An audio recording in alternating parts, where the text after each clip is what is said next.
เมื่อวานนี้ขุดดินเจอไข่ นึกว่าไข่งู จับโยนทิ้ง พอแตกออกมากลายเป็นเต่าเฉย โอ้ไข่เต่าเป็นแบบนี้เนาะใครไม่เคยเห็นไข่เต่านี่ครับตัวมันเต่าโอ้กลายเป็นเต่าเฉยนึกว่าไข่งูนึกว่าไข่งูนะครับพอจับโยนทิ้งกลายเป็นเต่าโอ้รอดชีวิตไปเอามาฝังดินทรายไว้เหมือนเดิม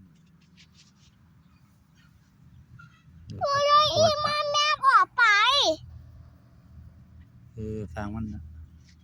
เต่าไข่เต่าเป็นแบบนี้นะครับ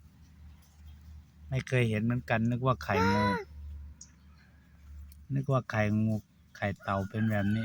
ไข่งูมันมาไข่ฝังดินทรายไว้มาขุดดินทรายเลยเจอวัน ขุดดินทราย